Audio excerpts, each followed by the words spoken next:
goals.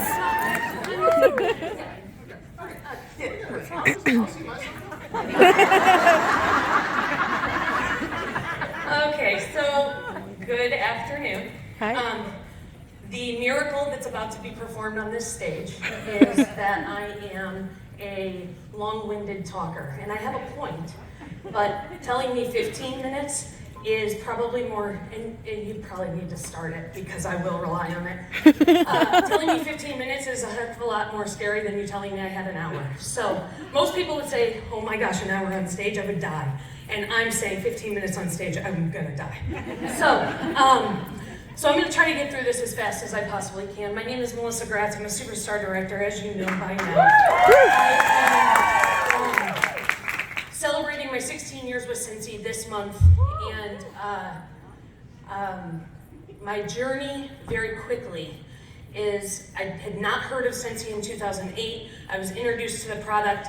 I called the consultant to purchase the product without even using it for myself first. And she said, for $25 more, you could start your own business. And I thought, I've spent money on worse things. And so I joined Cincy in 2008 with zero intention of staying, because people don't stay in this business.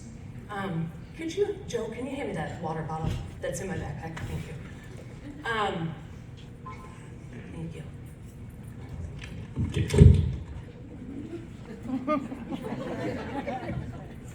Just took some of my time. So people don't stay in this business, right? That was my perception. In this industry, people come, they sell to their family and friends really quick, and after about 6 months, they die out, and go find something else that's shiny. And so I had no plan with my kit. I had no plan to build this a business.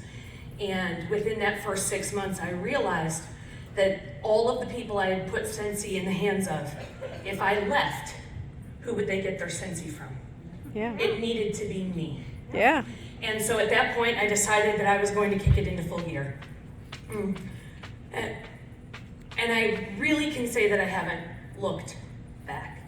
Has it been easy? No. Somebody said earlier, true, or is this business complicated? True, because it takes a lot of time and energy and effort. Yes, it does. Because nothing that is worth anything important in your life comes easy. Mm-hmm. You will remember the things that you had to work for. You will remember the things that were hard for you to accomplish.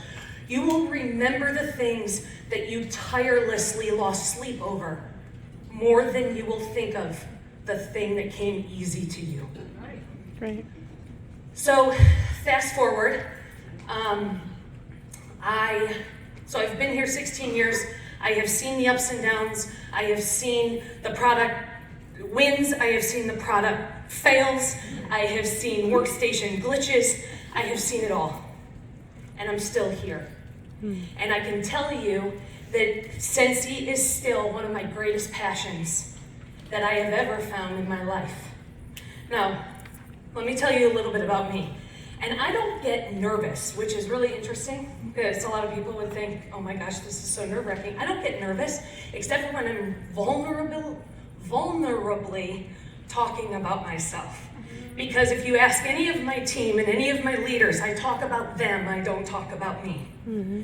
And so talking about me and putting myself in front of the spotlight is uncomfortable for me.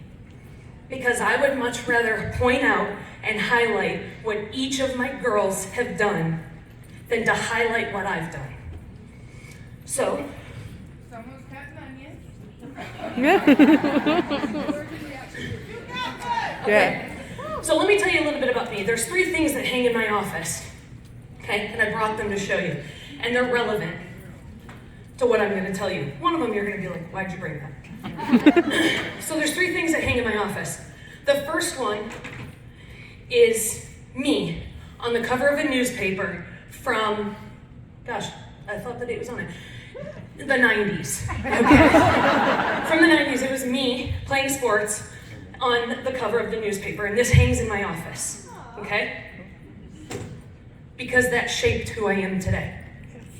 The second thing that hangs in my office is a letter that Orville hand wrote to me on September 27th, 2012, that says, "Dear Melissa, we were so happy to select you as a finalist for our 2012 Shining Star Award. Congratulations. Please accept this gift as a token of our appreciation of all that you do and that you stand for. We are truly grateful for the example you set for your team and the entire Cincy family. Keep up the great work. All the best, Orville and Heidi." Now let me tell you what's significant about this letter. I did not win Shining Star in 2012. I was a finalist. And I did win Shining Star in 2019. Yeah. But the letter that hangs in my office is the one when I didn't win in 2012. Because that to me was a pivotal moment. That's when I knew my hard work was paying off and being recognized. Yeah. So that is the letter that shows me that I've made it.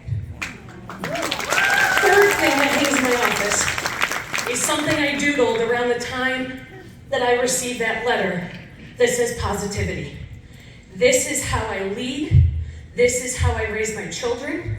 This is how I conduct business with my customers.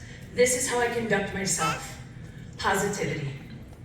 Everything, and if you can't see it, I know a lot of you can't see it up close. Positivity is written in the middle with arrows going out, pointing to all of the things positivity or negativity could affect. These are the three things that hang in my office. Now, above all else, I am most passionate about being a mother. My purpose and my purpose in life was to be a mom. And I didn't know it until my first child came. I didn't know it. I didn't know how powerful that was going to be.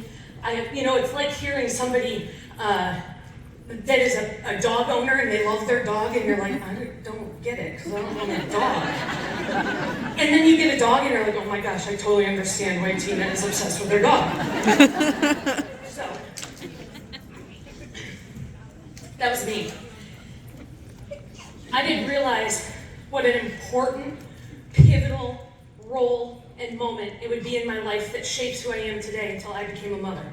My kids are the most important thing to me, above all else. So I tell you about those things and I tell you about how important my kids are because I want to tell you this story. Okay.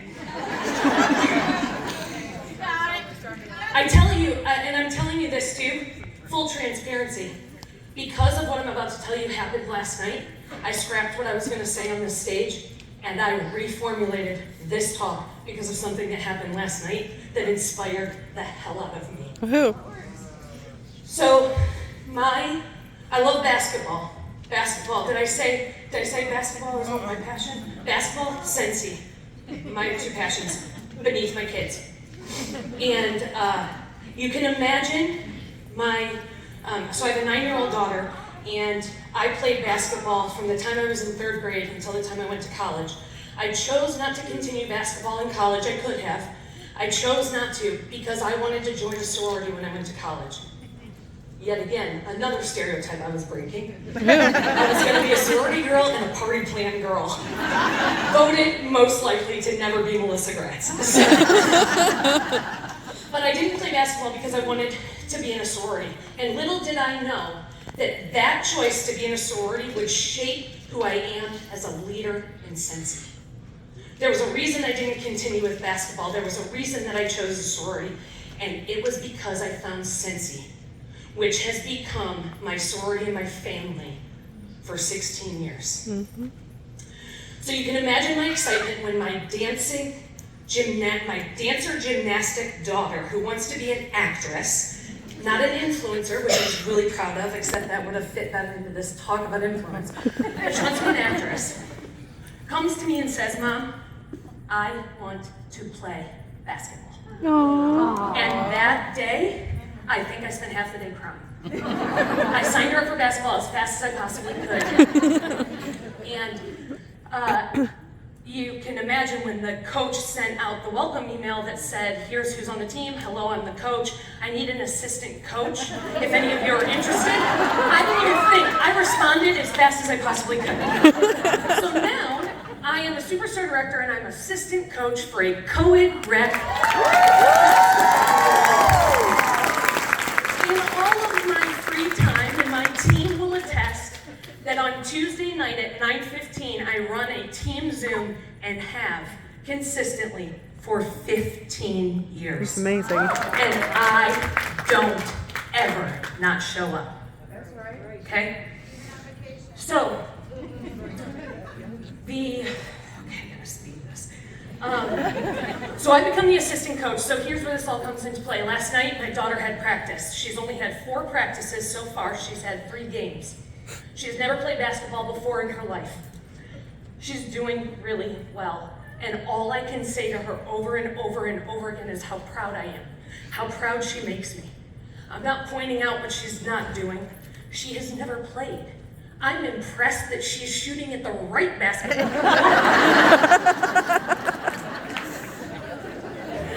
So we walk out of practice last night and she's discouraged and she says to me, I am so frustrated.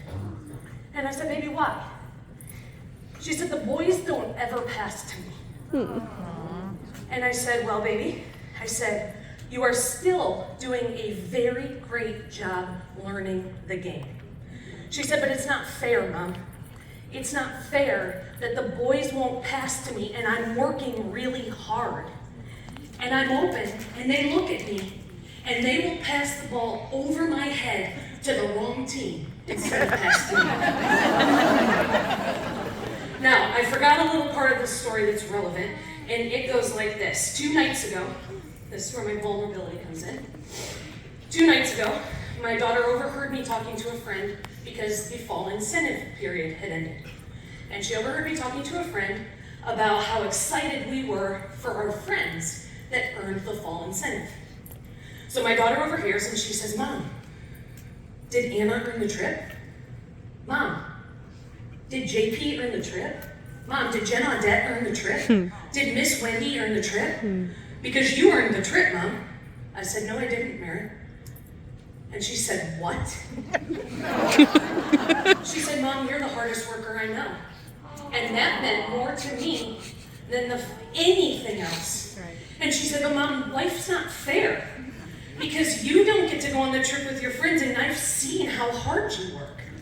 And I said, Maren, the lesson in this is that I can be disappointed because I didn't earn the trip, but I am not disappointed in myself. Yeah. So, and we needed that background because then last night we're driving home and I'm talking to her about the boys won't pass to her, and she says, it's not fair. And I said, do you remember last night you and I had a conversation about the trip that I worked really hard for that I didn't earn? Did I ever say that wasn't fair? She said, no. I said I was disappointed because when you work hard, sometimes you want that prize to be rewarded for your hard work. I said,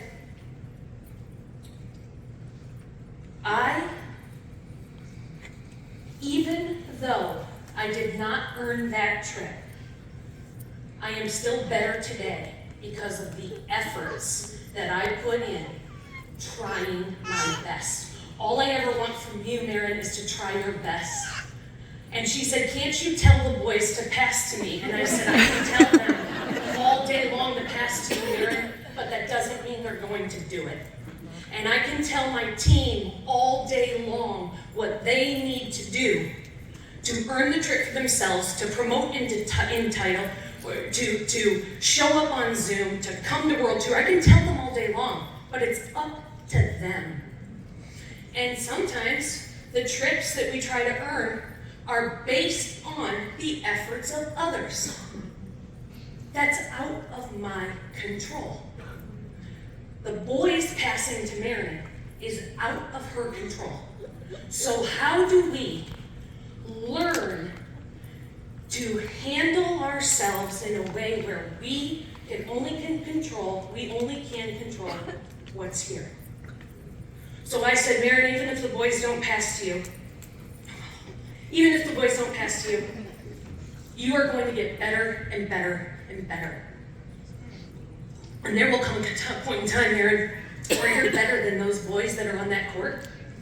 And it isn't going to matter that they didn't pass to you, because it'll be you not passing to them. There you go. I am out of time and I have more to say. However, I want to say this. She said to me, "But Mom, you're good at everything you do." And I said, "No, I am not. I work hard, I try my best, and I'm proud of myself with what I do." And she said, "But Mom, you were on the cover of the newspaper." In the spirit of influence, I walk by that picture every day, and I'll tell you what, it wasn't until last night that I actually went and plucked it off the wall and actually looked at it again. But you don't realize how much the kids observe the things around you, and she knew there was a picture of me in the newspaper hanging in my office, something I walk by every single day, and that mattered to her. And she said, "Mom, you were in the newspaper." I said, "And Marion, you know how long it took me to get in the newspaper? 10 years of practicing." Yeah. I said, "And when I started my Scentsy business, Marion, a box showed up on the front porch full of products to help me start a business, and I had to learn what I needed to do to get where I am today." Now, I know that you don't understand, you can't think of me starting a Scentsy business because it's all you've ever known. I've been here 16 years, she's 9. It's all she's ever known. I said, "But I promise you that when that kid arrived, I did not know anyone. I had no idea what I was doing. I didn't know, just like you're learning to dribble the ball, I didn't know how to talk to somebody about scented wax. But when we believe that we can, and we trust that we're able, and we demonstrate that to those around us, we can be proud at the effort we put in, and we can be not disappointed in ourselves. So to give you that last line of how influence matters. To me, I don't care what the definition of influence is, the definition of influence to me is inspiring someone to find the desire within themselves to be their best. And that's how I